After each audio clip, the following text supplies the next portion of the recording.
ഇന്ന് നമ്മൾ തയ്യാറാക്കുന്നത് കരൾ പെരട്ടാണ്. ചിക്കൻ്റെ കരൾ പെരട്ട്. അപ്പോൾ അതിനായിട്ട് ആദ്യം നമുക്ക് ഒരു ഉരുളി അടുപ്പിൽ വെച്ച് തീ കത്തിച്ചു കൊടുക്കുക. ഉരുളി ചൂടായിട്ടുണ്ട്. ഇനി നമുക്ക് 4 ടേബിൾ സ്പൂണ് കോക്കനട്ട് ഓയിൽ ഒഴിച്ചു കൊടുക്കാം. ഇതിൽ വെളിച്ചെണ്ണ തന്നെ വേണമെന്നില്ല, പാം ഓയിലാണെങ്കിലും നമുക്ക് ഉപയോഗിക്കാവുന്നതാണ്. എണ്ണ തിളച്ചു കഴിഞ്ഞാൽ പിന്നെ നമുക്ക് തീ മീഡിയം ഫ്ലെയിമിലേക്ക് മാറ്റാം. അപ്പോൾ എണ്ണ തിളച്ചിട്ടുണ്ട്. ഇനി നമുക്ക് 1 ടീസ്പൂണ് കടുക് എണ്ണയിലേക്ക് ഇട്ട് കൊടുക്കാം. കടുക് പൊട്ടി വരുന്നുണ്ട്. ഇനി നമുക്ക് ഇതിലേക്ക് കുറച്ച് കറിവേപ്പില കൂടി ഇട്ട് കൊടുക്കാം. കറിവേപ്പിലയും കടുകും നല്ലപോലെ പാകമായിട്ടുണ്ട്. ഇനി നമുക്ക് ഇഞ്ചി വെളുത്തുള്ളി പേസ്റ്റ് 1 ടേബിൾ സ്പൂണ് ഇതിലേക്ക് ചേർത്ത് ഇളക്കി കൊടുക്കാം. ഇഞ്ചിയും വെളുത്തുള്ളിയും പേസ്റ്റ് നല്ലപോലെ മൊരിഞ്ഞ് വരുന്നത് വരെ നല്ലപോലെ ഇളക്കി കൊടുക്കാം.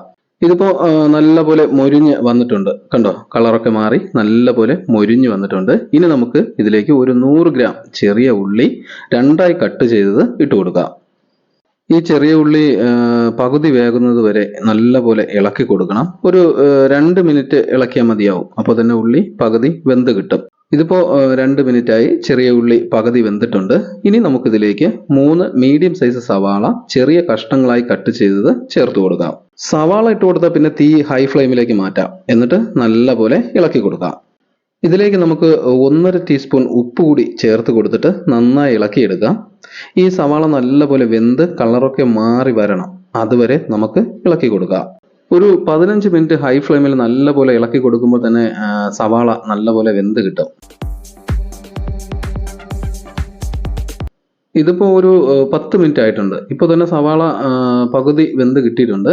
ഇനി നമുക്കിതിലേക്ക് ഒരു 3 മീഡിയം സൈസ് തക്കാളി കഷ്ണങ്ങളായി അരിഞ്ഞത് ചേർത്ത് കൊടുക്കാം. ഒരു 5 മിനിറ്റ് നല്ലപോലെ ഇളക്കി കൊടുക്കുമ്പോൾ ഈ സവാളയും തക്കാളിയൊക്കെ നല്ലപോലെ വെന്ത് കിട്ടും. ഇനി നമുക്കിത് തീ ലോ ഫ്ലെയിമിലേക്ക് മാറ്റിയിട്ട് ഒരു 2 മിനിറ്റ് അടച്ചു വെച്ച് വേവിച്ചെടുക്കാം. ഇനി നമുക്കിത് അടപ്പ് തുറന്നു നോക്കാം. കണ്ടോ, സവാള നല്ലപോലെ വെന്തിട്ടുണ്ട്. തക്കാളിയുടെ വെള്ളമെല്ലാം ഊറി ഇറങ്ങിയിട്ടുണ്ട്. ഇനി നമുക്കിതൊന്ന് ഇളക്കി കൊടുക്കാം. നമ്മൾ അടച്ചു വെച്ച സമയത്ത് ചെറുതായി അടിയിൽ പിടിച്ച് തുടങ്ങിയിട്ടുണ്ടായിരുന്നു. അതുകൊണ്ട് നല്ലപോലെ ഇളക്കിയിട്ട് പൊടികൾ ചേർത്ത് കൊടുക്കാം.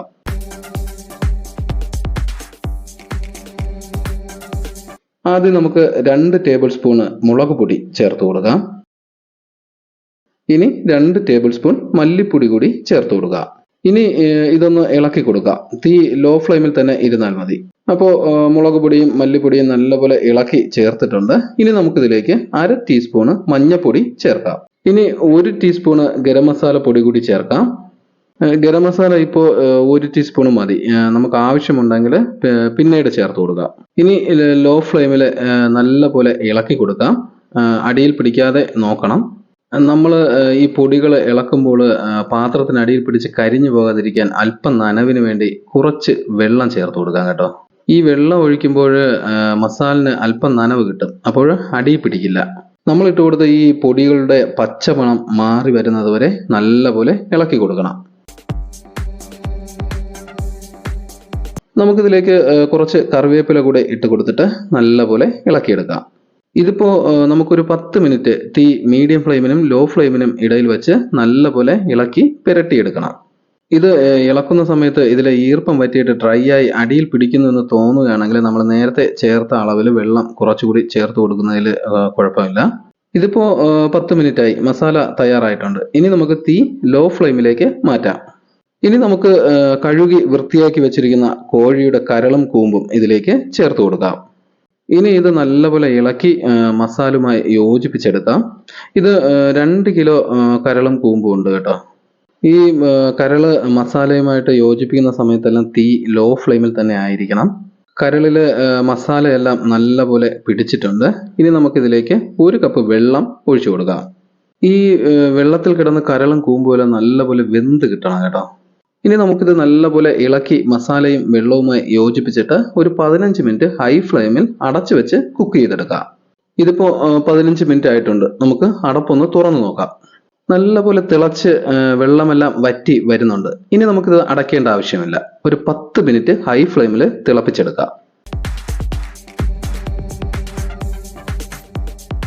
ഇതിപ്പോൾ 10 മിനിറ്റ് ആയി. അപ്പോൾ ഇതിലെ വെള്ളമെല്ലാം വറ്റി തുടങ്ങിയിട്ടുണ്ട്. കണ്ടോ, കുറുകി വരാൻ തുടങ്ങി.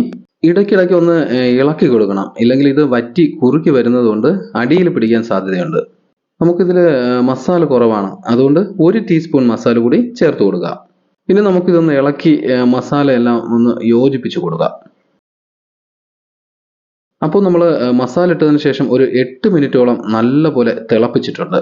കണ്ടോ, വെള്ളമെല്ലാം വറ്റി കുറെ കൂടി കുറുകി വന്നിട്ടുണ്ട്. ഇനി നമുക്കിതിലേക്ക് മല്ലിയില ചേർത്ത് കൊടുക്കാം.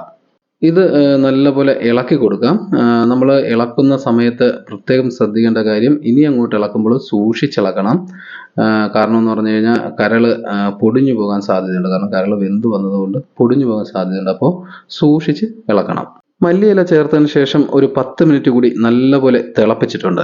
കണ്ടോ, നമ്മുടെ കരൾ പെരട്ട് സൂപ്പറായിട്ട് വന്നിട്ടുണ്ട്. വെള്ളമൊക്കെ വറ്റി നല്ലപോലെ കുറുകി വന്നിട്ടുണ്ട്. മതി, ഇനി നമുക്ക് തീ ഓഫ് ചെയ്യാം.